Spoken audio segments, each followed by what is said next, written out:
50 persons take part in our films about dress, and you'll notice they're all quite normal as to shape and size. In showing authentic period costumes on living models, I've never had the least difficulty in finding suitable figures. But fashion does undoubtedly make shapes, and faces too, appear to change. And artists help to create the illusion by more or less ignoring types they don't admire and idealizing others according to their own taste and the taste of the day.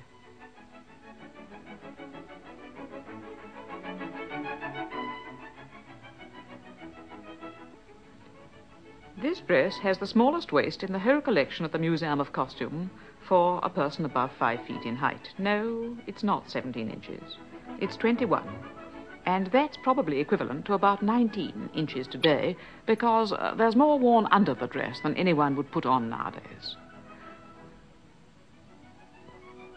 The corset was more solid in 1883 when our bridal dress was made. The chemise of lawn, linen or calico was bulkier. And though, then as now, other underclothing was cut to fit as closely as possible, it must have taken up more room than our modern silk or synthetic material, particularly the flannel petticoat, which was indispensable in the 80s. There are people today whose waists, when they breathe in very hard, are small enough for this dress, and don't think one didn't need to hold one's breath in the 80s. But at the present time, women have no particular desire to make themselves look that shape. Nor this, the lady with a bend in her back, who was known very early in the 20th century as the Gibson girl. Nor this, the gown and stomacher of 200 years ago, which turned the upper part of the body into a kind of cylinder by encasing it in an inflexible corset. A corset made of the stiffest buckram, heavily boned. At least once or twice in every generation, women achieve a new outline. It might be this, the wide panniers of about 1750 with their horizontal line. Or this, the long perpendicular look of the Napoleonic years. Or that, the expansive silhouette of an expansive age, 100 years ago.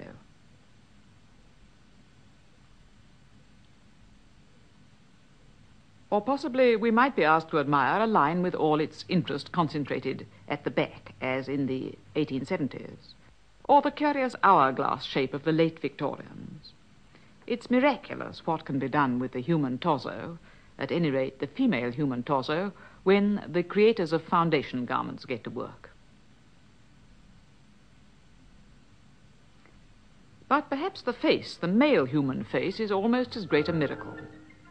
Women change their faces too, of course, but not even the most skillful makeup artist is quite as daring as an adventurous barber.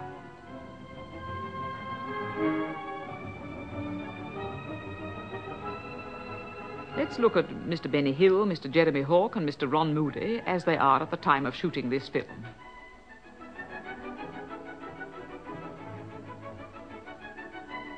Now, as their faces might have looked a century before. We've put them in Roman togas because until the present century it was the custom for sculptors to show heads of any period with classical draperies, and we thought, why not revive that little device? When women become assertively feminine, men respond by growing arrogantly masculine. All the early and mid-Victorians grew beards and whiskers to the same extent that the girls they admired went in for small waists and exuberant curves, most feminine of modes.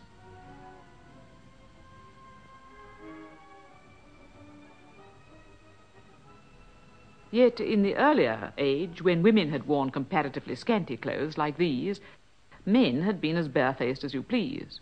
To look like an ancient Roman was the fashion in the last days of the 18th century. In fact, through the whole of that century, men had shown their faces unadorned.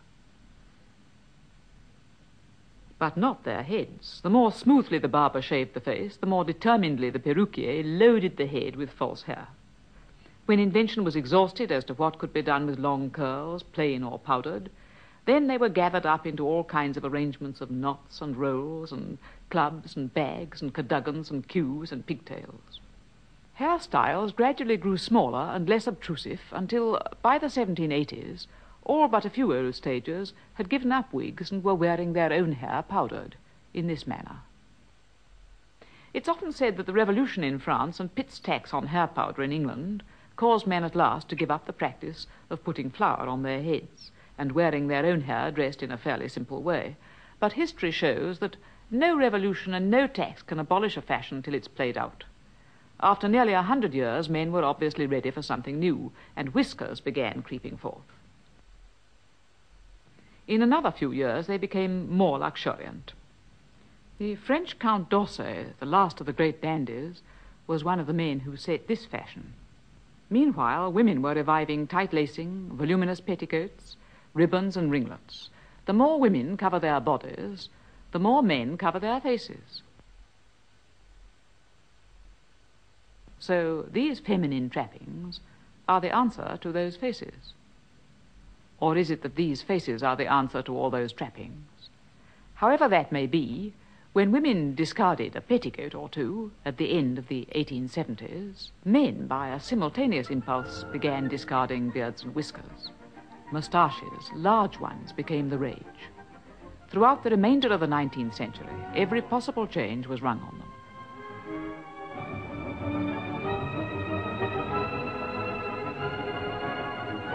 It was so many years since male faces had been seen without some sort of decoration that there seemed something positively effeminate about being clean-shaven. Many actors wore moustaches even for roles in which they were absurdly out of place. It was quite common to see Congreve and Sheridan revived in make-ups like these. When women play costume parts on the stage, they've always been in the habit of falsifying their figures to suit the fashion of the day, whereas men falsify their faces. Or perhaps these are actually the false faces, because if you come to think of it, if Mr. Hill, Mr. Moody and Mr. Hawke were true to nature, they'd probably look like this.